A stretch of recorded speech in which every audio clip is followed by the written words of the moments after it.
Hello everyone and welcome to my channel UPSC Mock Test. I welcome you once again for this current affairs session. So currently I'm covering the current affairs for January this year.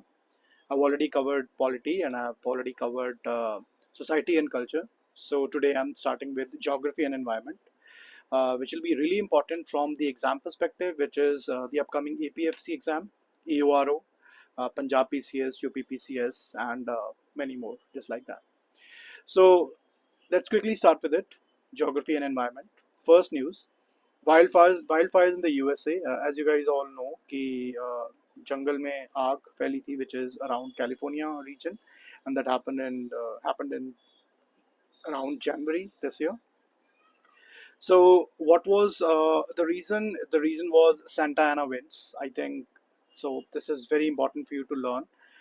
So these are the onshore winds, which are hot winds, and these winds specifically affect the western coast, which is the Californian coast of USA, and these are local winds. So it's important for you to know that what are the different winds that are there globally present, so you can uh, perhaps just find out that what is the direction and then what is that particular geographical region wherein a particular local wind flows. So this is a quick map for it. So these are the winds that I was talking about, which are the Santa Ana winds. Let me quickly change the color of the pencil. Okay, so Chinook, Santa Ana, important winds, and also Pampero comes in. We are also aware about Lu, which is there as a local wind in India, and yeah, many more. Mistral, Hermiton. So it's good for you to read about these local winds. I also remember there was a question in Punjab PCS, there was a question in UPSC Prelims, and there was a question in EOR as well, just on the local winds. So these are quickly the local winds for the world. So we already are aware about Lu, then Sirocco. So Sirocco is hot and dry.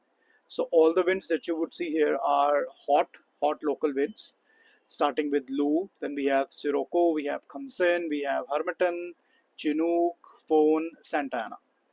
So both the winds which are major winds in USA are hot winds, which is Santa Ana and Chinook. So isko yaad rakhna.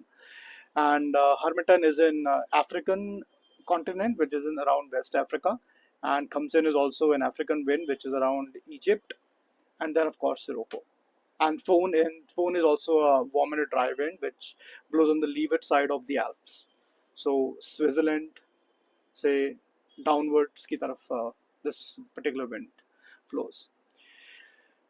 Let's talk about the cold winds now. We have Mistral, we have Bora. I think we also call it Bora Bora maybe, and Pampero, Blizzard, and Nor'easter. Nor'easter is again an East Coast USA wind. But yeah, these are some of the cold winds that you need to remember and keep in mind. So major cold winds की अगर मैं बात करूँ तो it is Mistral, Bora, Pampero, and Blizzard. So kind of M B P B, इससे आप याद रख सकते हो कि जो कोल्ड विंड्स हैं which is mistral, bora, pampero, blizzard. बाकी जो सारी विंड्स हैं you can remember them as hot winds और ड्राई विंड्स. अब लोकल विंड्स की बात करते हैं. इंडिया में जो लोकल विंड्स हैं, so we have loo, we have Kalbaisakhi, we have mango showers which is there in the Bangalore region, the Karnataka region, of course, and then we have the blossom showers, western disturbances, which is there in the northern India, and then the October heat. This is majorly not a wind, but this is more of a geographical phenomena, which increases the amount of heat in the southern India, the peninsular India, so to say. So this was about the local winds of India and also the global winds. So I would request you guys to kindly go through it because this is important. There could be one question here and there in any of the prelims examination, and also a detailed one in the mains examination. So yeah, that's there. Now let's just quickly run through some of the MCQs. First one is: consider the following statements regarding catastrophic local winds. Which one is a catastrophic local wind? Catastrophic matlab it is related to some geographical changes on the earth, little disasters as well. So that is what we call as catastrophic. So Santa Ana winds are warm, dry, downslope winds in California. We have just seen this. Foehn winds are cold winds that cause frost in European valleys. So this is wrong. We already know that Foehn are not cold winds, Foehn are hot winds. Harmattan winds blow from the Sahara towards the Atlantic Ocean, and Chinook winds help in rapid snow melt in the Rockies. So we know that Chinook wind and both Santa Ana, these both are hot winds, right? So this will actually lead to rapid snow melt in the Rockies क्योंकि वो hot है तो snow melt of course उससे होगी. So these two statements are definitely correct. So the answer here will be 3. In fact, this one, sorry, Harmattan wind blows from the Sahara towards the Atlantic Ocean. This is also right. It's an African wind. So there would be, the answer would be only 3. You can go through this. Next question, which of the following Indian local winds are correctly matched with their characteristics? So pause the video and go through the question. So let me just read through it. Loo. So Loo is basically hot and a dry wind that we know. It is there in the northern India during May and June, गर्मियों के season में. अभी तो this is July, but April, May, June में जो गर्म हवाएं चलती हैं, we all know that is Loo. Northern India people will definitely be able to relate to it. Kal Baisakhi, as the name suggests, is a very Bengali name. So yes, this originates around the Bengal or the Bay Area, the sea area, and these are thunderstorms in Bengal and Assam during the pre-monsoon season, which is roughly around the same time, which is May, June, July. Blossom shower, beneficial rainfall for mango crops in central India. Okay, western disturbances, cold and moist winds coming from the Mediterranean. So guys, we know कि Mediterranean से India की तरफ जो winds आती हैं, these winds are definitely the western disturbances, and we know these are the moist winds because this brings rainfall along with them. So this is definitely correct. काल बैसाखी के बारे में भी करेक्ट है, लू के बारे में भी करेक्ट है. So 1, 3 and 4 are definitely correct, which is not there even in the option. Sorry, 1, 2 and 4 is definitely correct, which is this one B. And I'll tell you why isn't the third option correct, because this rain is beneficial in the southern India and not central India. So that is the reason. So the answer should be B, 1, 2 and 4, and there you go, it is. Okay. Okay, so local winds of India. This is Kal Baisakhi, that is Loo, this is Blossom Shower and Mango Shower. Okay, cool. Next one is the climate alert from the Arctic. Why the boreal zone's carbon shift matters. So I'll give you a quick background or a brief about it. Arctic Ocean, or the region which is there around Arctic, this was considered as a net carbon zero area, kind of an area which is soaking in the same amount of carbon as it is emitting, which is now no longer the case. Its carbon storage or carbon release has actually increased. So that is what the entire news is about. So if you will read, the explainer brings focus to the latest scientific findings about Arctic boreal zones. Once thought to be a major carbon sink, they are now becoming the carbon sources. So ये एक challenging global warming की situation है. So this is the Arctic region. And what are the key observations? There's a permafrost thawing, which is a layer of ice altogether continuously in that region. So that actually leads to a lot of decomposition in the organic matter, which eventually leads to a lot of carbon dioxide and methane being released. So दोनों gases release होती हैं. This eventually leads to burning more forests, or rather burning forests leads to more stored carbon getting released. क्योंकि जैसे पेड़ जलेंगे तो carbon release होगी, और carbon release होगी and carbon will eventually get stored in this area, and then eventually this will lead to more carbon emission. So पहले, because of it being completely white, completely a layer of ice, it used to reflect a lot of sunlight, so which is also called a very high albedo. But that is now reducing because of that constant ice pack not being there. So it is kind of absorbing more heat than what it used to do previously, which is eventually leading to accelerated warming and global warming. तो जिसकी वजह से carbon release जो है वो भी eventually बढ़ रहा है. So boreal zone, it's basically a biome type which is found in the northern world side, which is in Russia, Canada, parts of Scandinavia. We know the geographical location of it. It covers approximately 30% of the world's forest area, which is a major global carbon sink. And now this is very important that the both the gases are emitted, which is methane as well as carbon dioxide. But methane is more potent. Now what does this mean? What does potency mean? It means that methane traps much more heat in the atmosphere than carbon dioxide, which is molecule for molecule basis, making it more powerful greenhouse gas in the short term. But carbon dioxide is released in a greater volume. So, जो release होता है carbon dioxide, so the volume of carbon dioxide is actually more comparatively to methane, but जो methane है वो कम release होने के बावजूद भी it is more dangerous because it's more potent. इसका मतलब है कि it actually captures more heat altogether. It has that retaining power of capturing more heat comparatively to carbon dioxide. So that is what makes it more potent than carbon dioxide. We already know about the global agreements COP28, and let's quickly do some questions. Consider the following statements about the Arctic boreal zone. It acts as a permanent carbon sink for the Earth. Warming in the region has led to permafrost thawing. Methane emissions from the region have decreased due to cold winters. So you can pause and read through the question and then try to answer it. It's a very interesting question. So the answer is only one being correct. So the first one, which is it acts as a permanent carbon sink for the Earth, is no longer the case. It used to be a carbon sink, but now it has become a net source, which is very worrisome for us. Second one is due to rising Arctic temperatures, the permafrost thawing. Absolutely right. Methane emissions have increased, not decreased due to warming. Okay.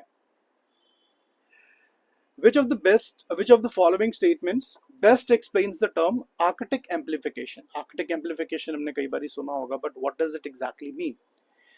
Is it the reflection of sunlight by glaciers that cools the Arctic or the Arctic region or the Arctic Ocean altogether? It's the feedback loop where warming causes more warming due to ice loss.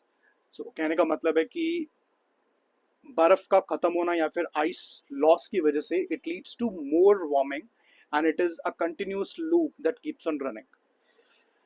The increase in the Arctic biodiversity due to higher temperatures, amplification sounds like कि कुछ चीज amplify हो रही है, कुछ चीज increase हो रही है. So is it कि जो biodiversity है, which is the plants and the animals or whatever, they are getting increased due to higher temperatures?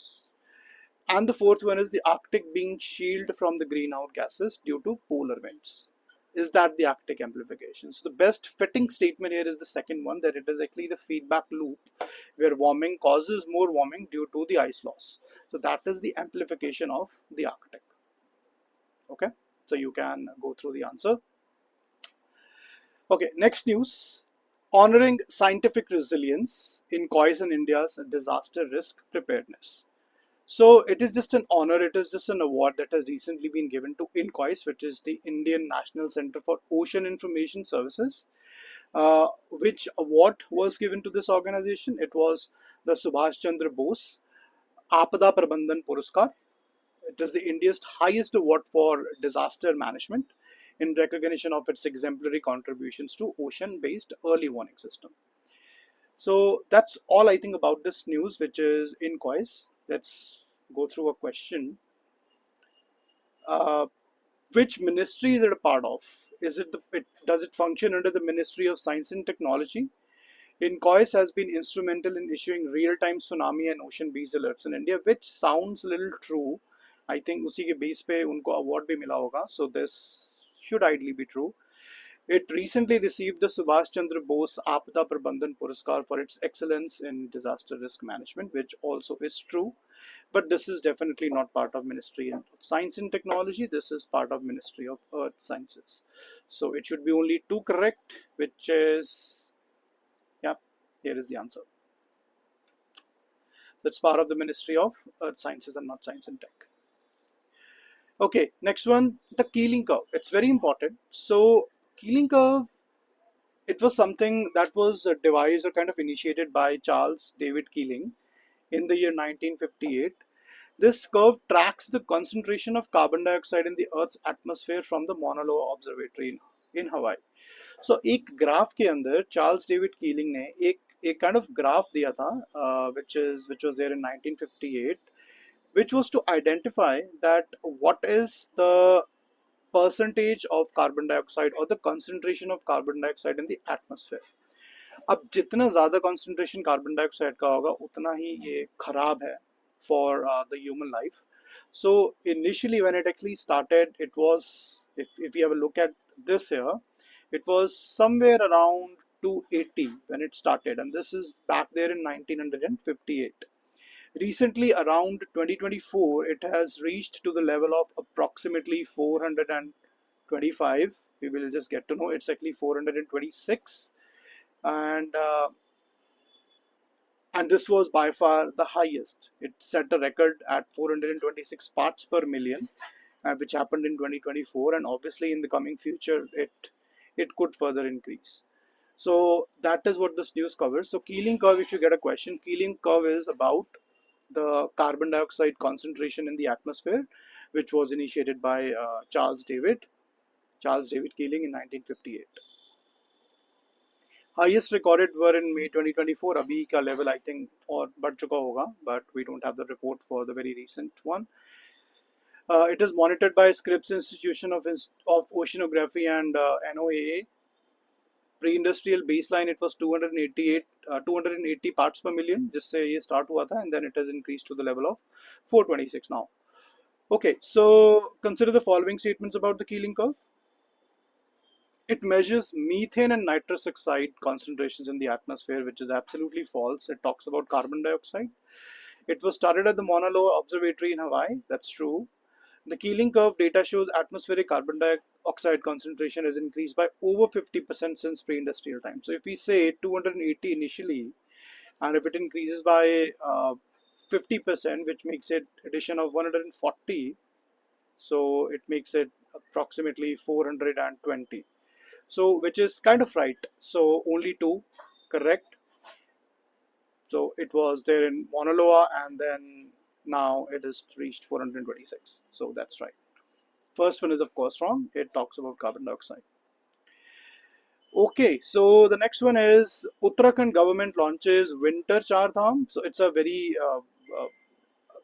good service, or I would say very religiously efficient thing that Uttarakhand government has launched. So basically hota kya hai ki during the winter seasons, Char Dhams obviously they are supposed to be closed because of a huge ice concentration and the passages being blocked. तो government ने क्या किया है कि एक कुछ अलग चार धाम के kind of you can say winter points बना दिए हैं कि दैट जो जितने भी रिलीजियस पीपल हैं they would want to visit the dham, they can actually rather visiting the original dham they can visit the other alternative place which is specifically for the winter time. So what's important for us is that what are those places, and first of all what are those char dhams. So the char dhams that we have are Yamunotri, Gangotri, Kedarnath and Badrinath. This is the char dham yatra char dham.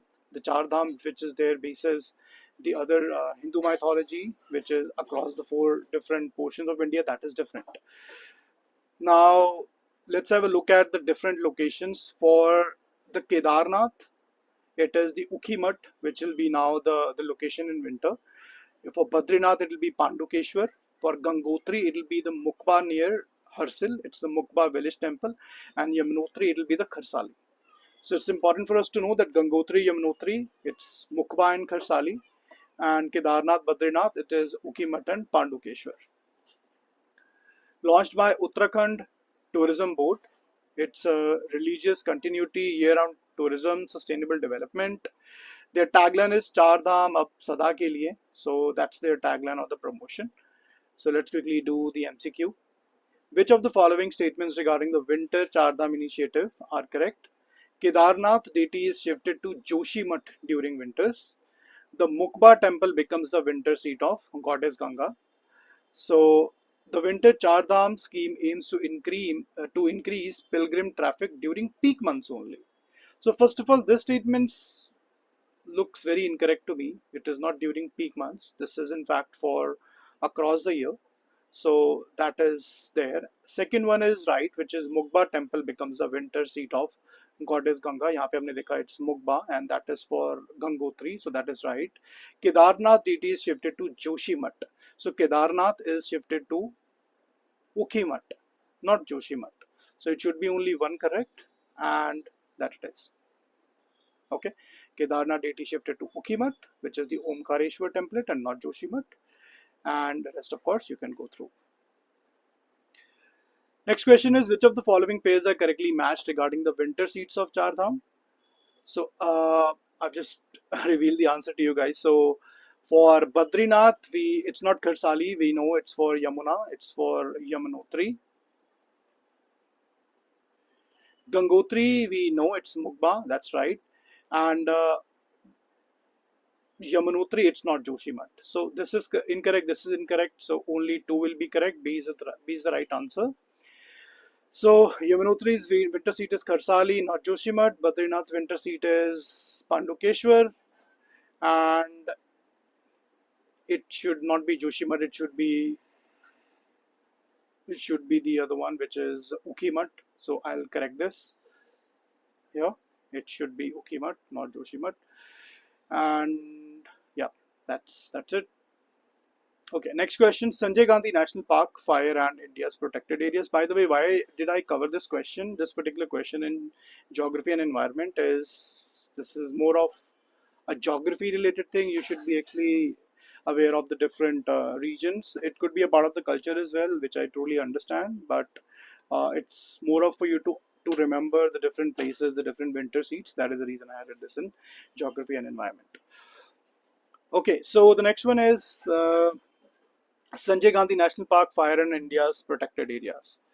So Sanjay Gandhi National Park, there was a fire that broke out around January this year.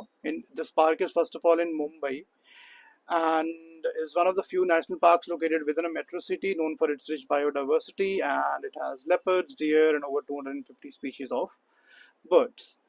So India is one of the 17 mega biodiverse countries, has a wide array of protected areas under the Wildlife Protection Act. We already know what are national parks, wildlife sanctuaries, biosphere reserves, community and conservation reserves. So India के अंदर अगर हम बात करें तो there are more than 100 national parks, there are more than 500 wildlife sanctuaries, approximately 100 conservation reserves, or maybe more than that. Community reserves are more than 200. So the first national park in India, it was the Jim Corbett, started in 1936. Sanjay Gandhi National Park is in Maharashtra, and let's quickly also talk about the activities that are allowed in the different protected areas. So National Park ke andar, it's very restricted. Human activity is not allowed. It's only used for the tourism purpose and the protection of wildlife. So tourism के लिए allowed होता है national park, but not for any other reasons. But जो wildlife sanctuary है और biosphere reserve, conservation reserve, तो इसमें चीजें बढ़ती जाती हैं. I mean, it gets more lenient for human activity to be allowed there. So let's quickly have a look at the questions. Sanjay Gandhi National Park is located in the state of Gujarat. This is untrue. India has more than 100 officially designated national parks. This is correct. Wildlife sanctuaries allow more human activities than national parks. Absolutely. Community reserves are protected areas owned by private entities or community. This is also correct. So it should be only 3 that are correct, and that is right. Okay. Next one, match the following. Okay. Kaziranga कहाँ पे है? Is it in Assam? Bandhavgarh National Park, is it in Madhya Pradesh? Periyar National Park, is it in Kerala? Sundarbans National Park, is it in Odisha?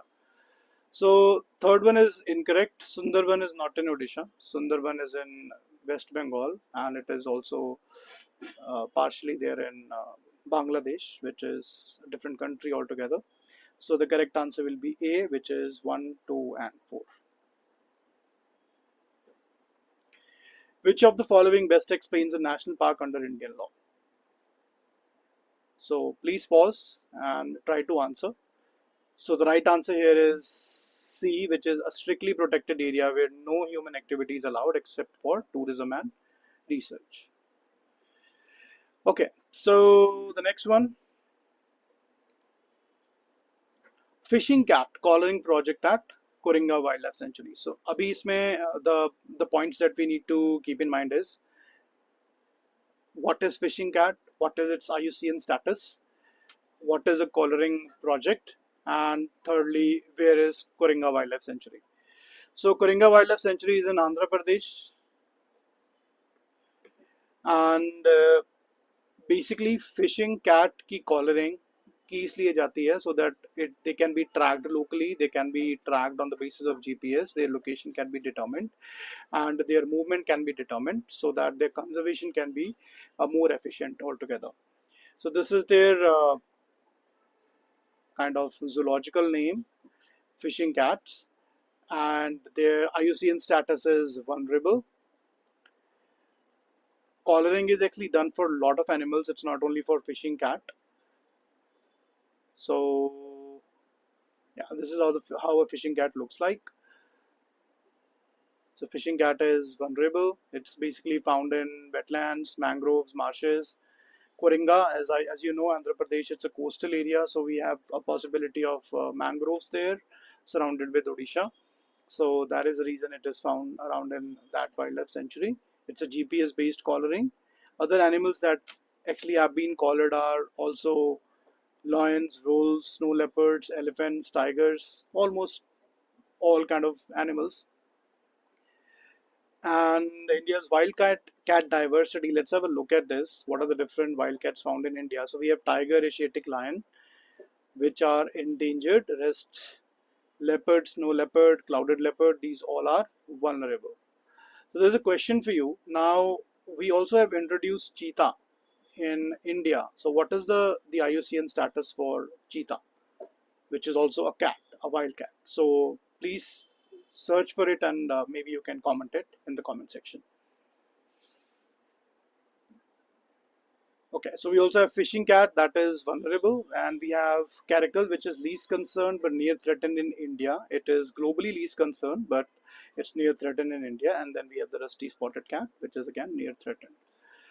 Okay, so question, which fishing cats are primarily found in arid grassland ecosystems. Collaring is a method used to track wild animals in their natural habitat. Fishing cats are currently classified as vulnerable under the IUCN Red List.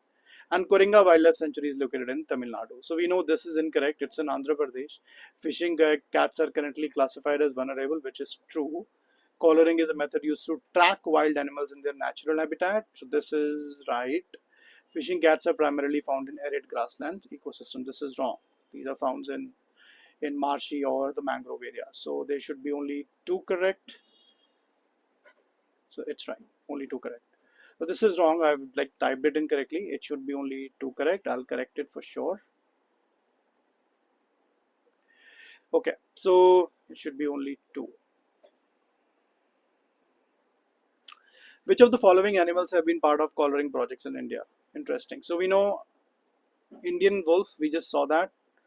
It's also the Asiatic lion, and it's the snow leopard. In fact, it's also the sloth bear. So all the animals, all four.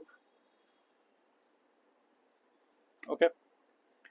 Now, tiger relocation from Madhya Pradesh to Rajasthan. So Madhya Pradesh government was directed to relocate the tigers from its overpopulated areas like the Ranthambore and the Bandhavgarh, which is in Rajasthan, to Mukundra Hills and Sariska Tiger Reserves. Sorry, Ranthambore and Bandhavgarh, which is there in Madhya Pradesh, to Rajasthan, and the habitats were Mukundra Hills and the Sariska Tiger Reserves. So यहाँ से tiger को relocate करा के राजस्थान लेके जाने का project था, which is the tiger relocation. Why was it even required? Obviously क्योंकि उनकी जो population है वो मुकुंदरा में और सरिस्का में थोड़ी कम हो चुकी थी, and then just to maintain that balance, this move was actually taken. Okay, so total tigers in India more than 3,000. This is a 2022 count. States with highest tiger count, it's Madhya Pradesh. And can you guys tell me that which state has the maximum number of national parks? Let's see if you guys can comment.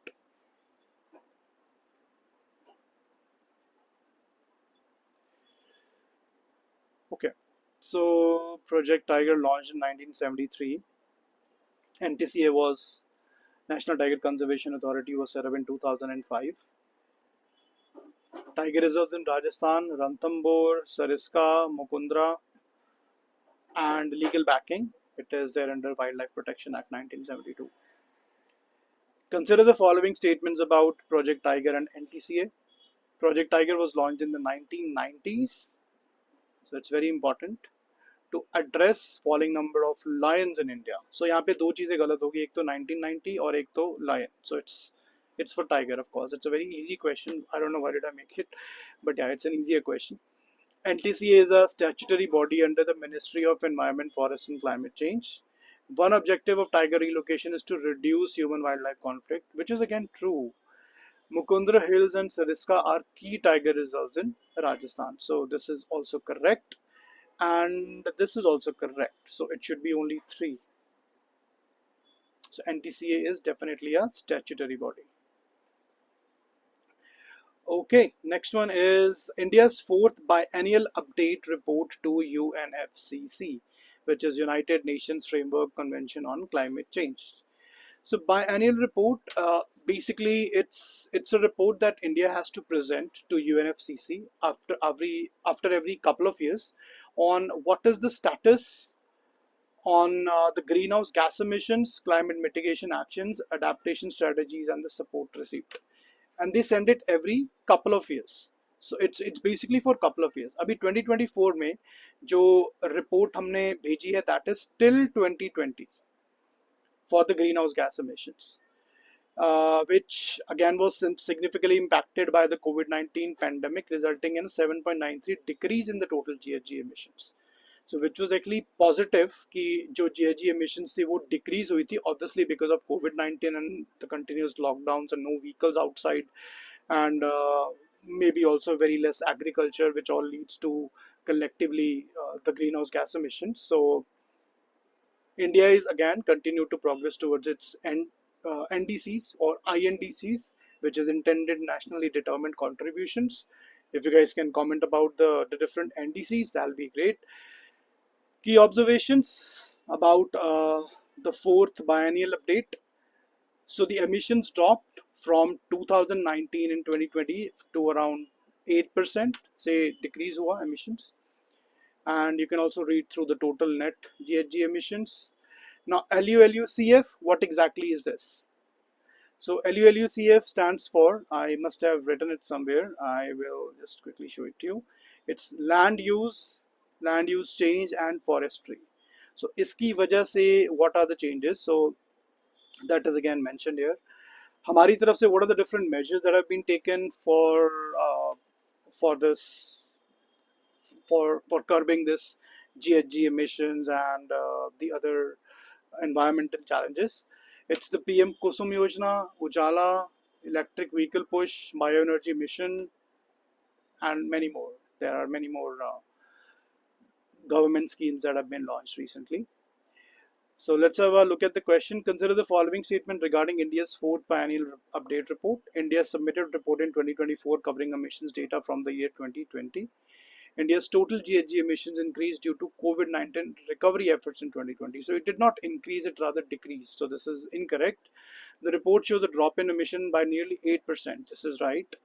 And LULUCF contributed to offsetting part of the total emission. So this is again correct. There's only one incorrect answer option, which is emissions decreased. So the emissions actually decreased, but question में increase लिखा हुआ, इसलिए it is incorrect. Okay, so the next one is Paris Agreement and US withdrawal. So this is very interesting. So Paris Agreement mein, as you guys would be aware, when Donald Trump came in his previous regime, he actually withdrew from Paris Agreement. But when Mr. Joe Biden came in, Joe Biden actually again agreed to the Paris Agreement. So that is what this news is all about now, because Donald Trump is back again. He has again withdrawn from the Paris Agreement. So Paris Agreement, by the way, hota kya hai? It is committing that our global warming will remain below 2 degrees Celsius. I mean, as an increase from the pre-industrial levels. So uski wajah se hamari nationally determined contributions हैं, India की भी हैं. So it's a commitment to that, and it's a legally binding treaty, by the way. So whosoever is in concordance or in agreement with this Paris Agreement, they will actually be bound legally with this Paris Agreement. Okay, so what happened really? Why did the US withdraw? US actually withdrew. This is the entire timeline. So first of all, Mr. Barack Obama, he signed and ratified the Paris Agreement in 2016. Donald Trump withdrew 2017 and officially exited in November 2020. Joe Biden rejoined the agreement again in 2020, and Donald Trump has pledged to withdraw again in 2025. So ये आना जाना लगा हुआ है इनका. Believes it hurts US industries and jobs again, views it as unfair to developed nations, claims it's China and India of easy, matlab India and China, because they are developing. India is a developing country, so there is not much on their plate to offer for this Paris Agreement, and the more liabilities on the developed nations. So इसलिए US को एक ये भी point है जिसकी वजह से US also wanted to withdraw. So that's about it. India's role in the Paris Agreement. India has already ratified this in October 2016. India's recent NDCs are reduce emissions intensity by 45%. जितने भी emissions हो रहे हैं उनकी intensity को reduce करना है by 45%, and that is going to happen till 2030. Achieve 50% installed electric capacity from non-fossil sources. So अगर अभी मैं India का energy mix देखूं तो there is approximately 50% that we are doing from in fact more than 50% that we are doing from fossil fuels. So we need to reduce that, and we need to use something like maybe the solar energy or the wind energy or the hydro energy, so जो कि kind of renewable sources हैं. So इनसे मिलके हमें more than 50% of electricity produce करनी है. And also we need to create a carbon sink of 2.5 to 3 billion tons. So that's again one of our NDCs. The different conventions, we should be aware of what Kyoto Protocol is. Again, it's on emission cuts. Montreal Protocol is on the ozone depleting substances, CFCs, CHCs, chlorofluorocarbons. UNFCCs, it's a framework treaty for global climate cooperation, and the Glasgow Climate Pact. Accelerate climate action net zero goals. So you can go through it. Consider the following statements about the Paris Agreement. It is legally binding and allows each country to decide its own targets. US has never exited, so this is incorrect. This is correct. India is a signatory and has submitted updated targets under this treaty. The agreement focuses only on mitigation and not adaptation. This is again correct. So only two are correct. Okay. Next, India's first organic fish cluster in Sikkim. So Sikkim एक fish cluster है which is completely organic, where there are no chemicals used, and it's completely eco-friendly production. It's also called sustainable aquaculture, and it is part of the Pradhan Mantri Matsya Sampada Yojana. Now there's no use of synthetic chemicals, antibiotics, or GMO feed. It maintains the natural ecosystem, and it is also certified. It's in Sikkim, the first one, very important. It's again boost for the Northeastern Organic Mission, supported by these organizations. Now India is the third largest producer in terms of fish production after China and Indonesia, and the major export item in terms of the fisheries, it's the frozen shrimp that India does. Over 70% of exports. They have kind of monopoly here. Okay, consider the following statements regarding India's organic fish cluster initiative. India's first organic fish cluster is located in the Andaman Islands, which is absolutely incorrect.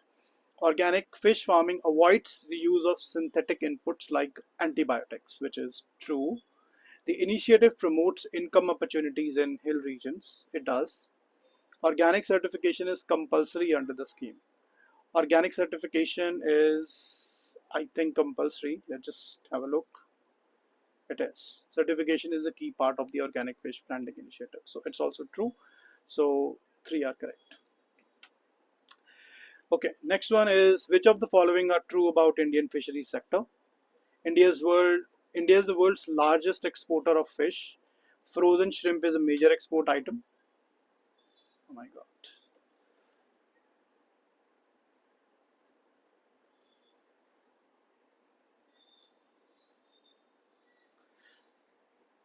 Frozen shrimp is a major export item.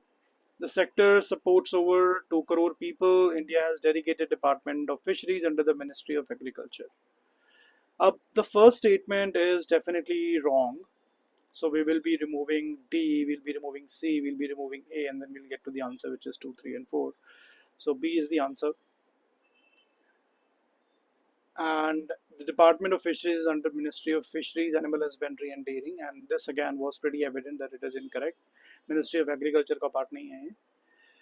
Okay, Indore and Udaipur are now announced as India's first wetland cities on the global list. These are not about the Ramsar wetland sites, these are the wetland cities, which is a city in altogether promoting wetlands because it might also have a lot of lakes. So that is the reason. And as we know, Udaipur is a city of lakes. So that is why it's there in the list, and the other one is Indore. So it's important for us to know that what are the different lakes or the wetlands that are actually considered, or which actually uh, gave a reason for these cities to be actually taken in the list. So wetland city accreditation, which is again a part of Ramsar Convention. Where is the city Ramsar, by the way? You guys can comment. And in 2025, Indore and Udaipur became the first Indian cities to receive the prestigious global title, joining a network of 43 cities worldwide. So governing body Ramsar Convention, Indore is in MP, Udaipur is in Rajasthan. Indore के अंदर जो lakes हैं that are Sirpur and Pipliya पाला lake, and in Udaipur there are this Pichola lake, Fateh Sagar lake, Uday Sagar lake, primarily जो कि wetland oriented है. So there are total 43 cities across the globe, and from India there are 2 cities, which is Indore and Udaipur now. Okay, so by the way, how many Ramsar sites are there in India? So it's actually not 80 plus, it has now gone to 91 and still counting.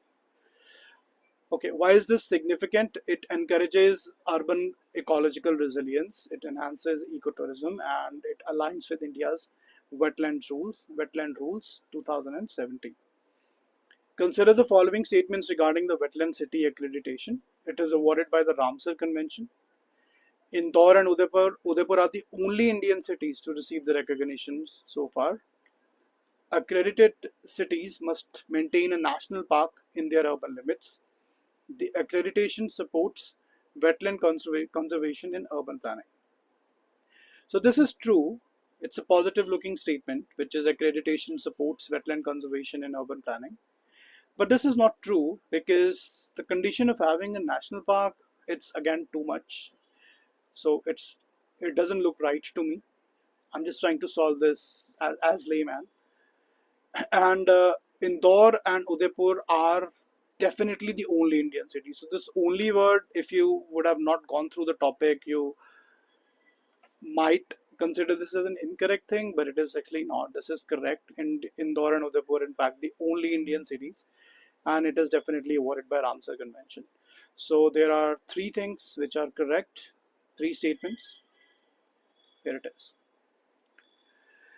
Okay, next is which of the following are wetlands recognized in either Indore or Udaipur? So we have Pichola Lake, we have Sirpur, and we have Fateh Sagar. We don't have Chilka Lake. Chilka Lake is in Odisha. So it's only 1, 2, and 4. Okay. Now, digital tree Aadhaar for Chinar trees. So Chinar trees are found in Jammu and Kashmir. So it's kind of their listing. We can say कि आधार के basis पे each tree is being given a recognition, and it is not the first time happening for kind of trees. It has been there previously as well. So let's quickly read about this. It's there in the Union Territory of Jammu and Kashmir. Chinar trees are locally known as Boonyi. This is the name for them. And the initiative aims to create digital identity or the Aadhaar for each heritage Chinar tree to enable monitoring, QR codes, and GIS technologies. And why are chinar trees important? Environmental root, they support the biodiversity, offer shade and purify the air, and featured in Kashmiri crafts, poetry, and gardens. That's again a very important thing. They are also major part of Srinagar's Mughal gardens, and it's a tourism attraction. वहाँ पे भी है. So consider the following statements regarding the Digital Tree Aadhaar initiative. It aims to provide a biometric identity to every forest tree in India, and it uses QR code based tagging for individual chinar trees. Chinar trees are native to western Himalayan regions like Kashmir. The initiative is being piloted in Ladakh and Leh districts. So, what all statements are correct? So, the answer is only two. It's not for all forest trees, it is just for the chinar trees. And it's currently being implemented in Jammu and Kashmir and not in Leh Ladakh. So, only two are correct.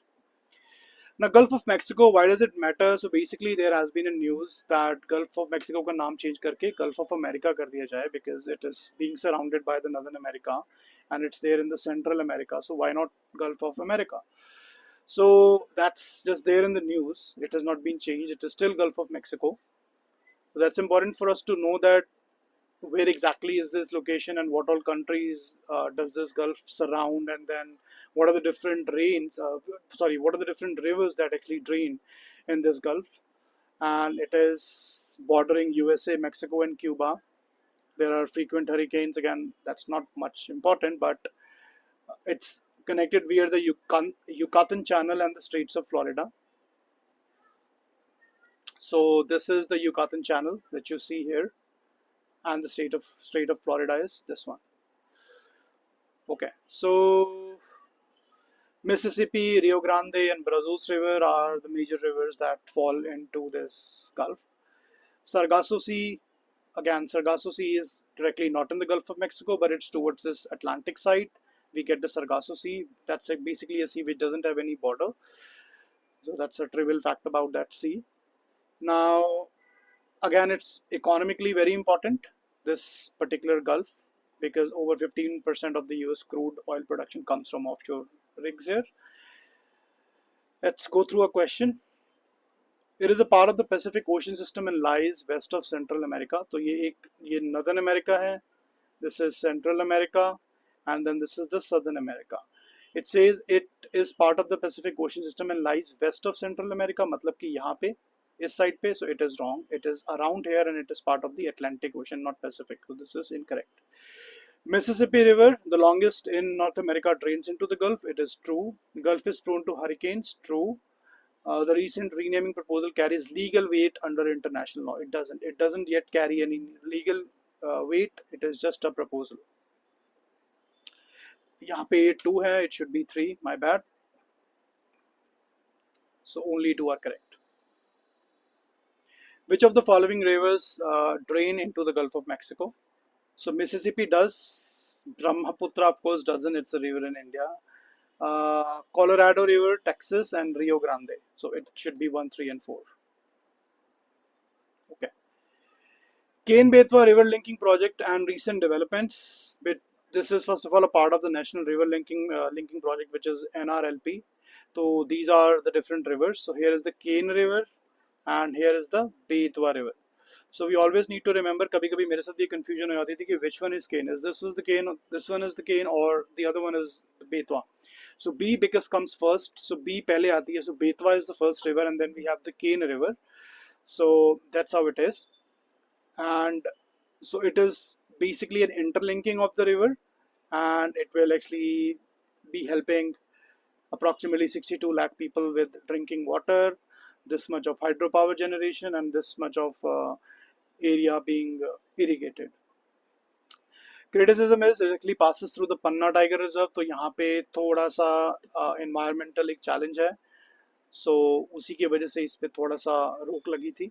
Recent update is there has been MOU signed, which is a Memorandum of Understanding between the Center, the MP, and the UP to speed up the project implementation. And 44,600 crore have been sanctioned, and this is seen as an interstate water cooperation model.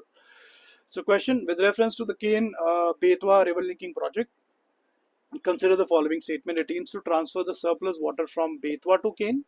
okay, which is the first to the second. It's actually not that way, it's the other way around. It's from Kane to Betwa. So if you have a look at this one, it is from Kane to Betwa and not from Betwa to Kane. So water is transferred from Kane to Betwa, not the other way around. And KBLP is the first major project. Project impacts districts in both MP and UP. Okay. Next is consider the following objectives. So let's have a look at the objectives. To provide drinking water to over 60 lakh people, to irrigate more than 10 lakh hectares, to ensure uninterrupted navigation, to generate over 100 megawatts of hydropower. So it's not about the navigation. Navigation के लिए नहीं है ये.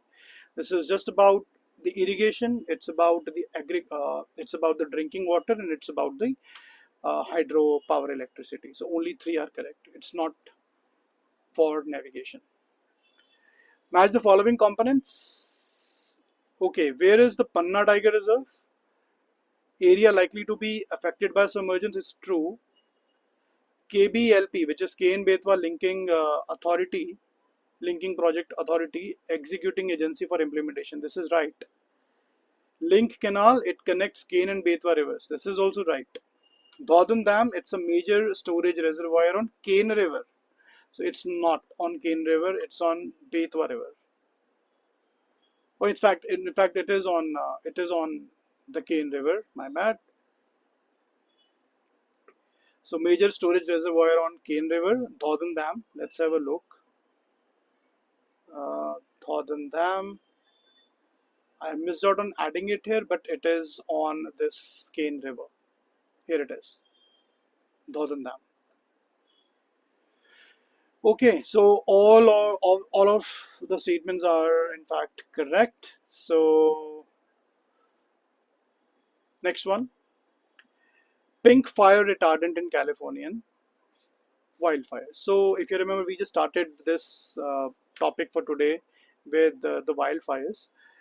So to suppress the wildfires, होता क्या है कि US government, they actually spray a retardant on the trees, on the forest, which is pink in color. अब उससे होता ये है कि जो फायर है, it does not spread further.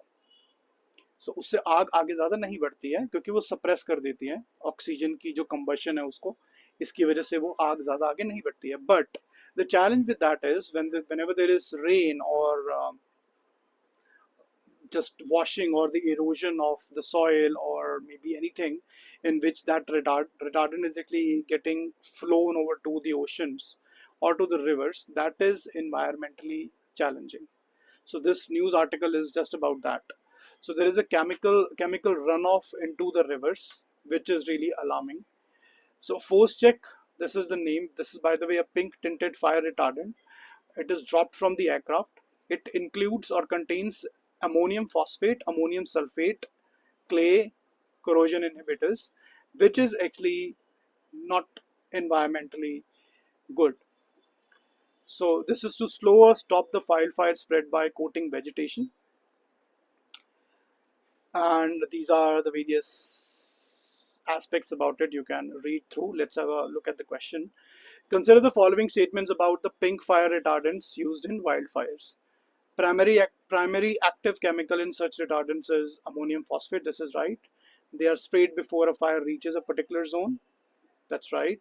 They are harmless. They are not harmless. Their use is regulated under domestic water pollution laws. So it is true. So only 3 should be correct. So this is a Clean Water Act in US. उसके अंदर ये regulate होते हैं. Turmeric Board of India. There is recent establishment of Turmeric Board of India.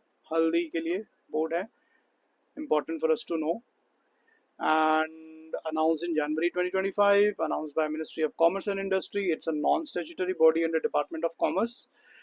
India का status ये है कि globally 80% जो टर्मरिक है, it is being exported by और produced by India. Major exporters are Tamil Nadu, Maharashtra and Telangana. Okay, with reference to turmeric board has been created under Ministry of Ayush. Incorrect. It is headquartered located in Tamil Nadu. Okay, it's actually in Nizamabad, Telangana. So it is not in Tamil Nadu. Second one is also incorrect. The board will undertake branding quality certification. It is expected to serve both domestic and international markets. So that's right. So only two are correct. Okay, so I think this is the last one, which is understanding anti-venoms in India's snakebite crisis. Now, India is a really high burden country in terms of snake bite. अब this news article is all about कि India में जो snake bite हो रही है उससे काफी ज्यादा लोगों की death हो रही है.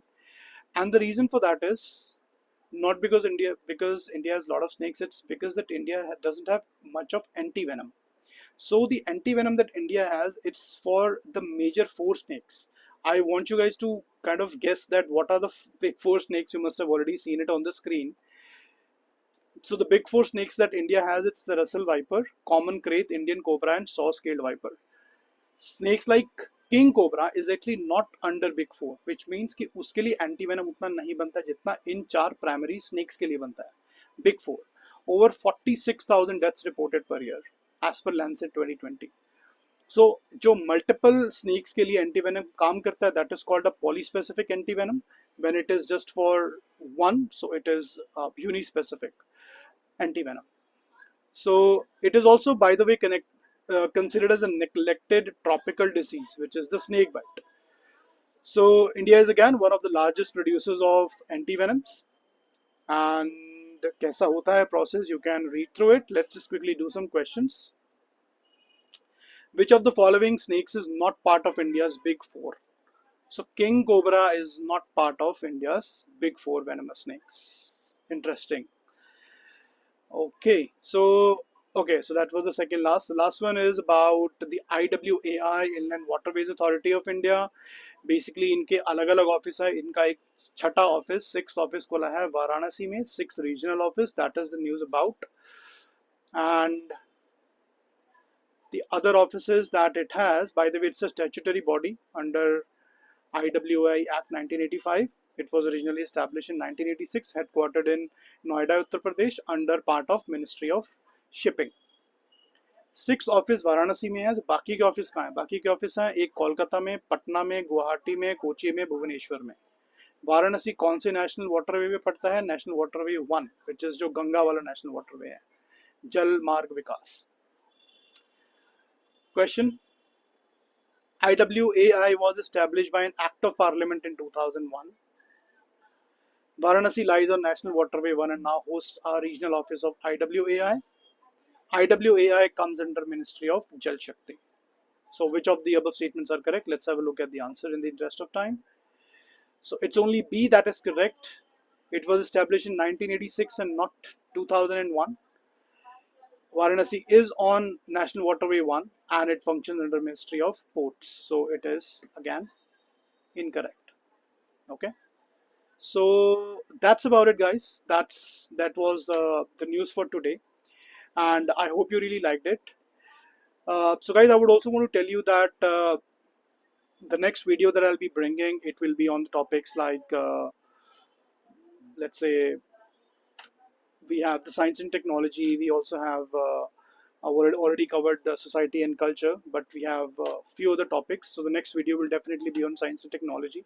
I'll try to include only the important aspects. So if you will try to cover it with the other magazines that you might be getting across, I have tried to cover only the most important aspects and the most important topics which I feel like could be asked in the exam. Not a lot of factual information, more of conceptual knowledge. And in science of technology, you will get to see a lot of conceptual thing and conceptual understanding. So keep on watching, keep on sharing it with the other friends of yours who would want to see this and would want to utilize this. So also keep on commenting and let me know if there is any other thing that you would want me to create a series on. So keep watching. Till then, thank you so much. Bye bye.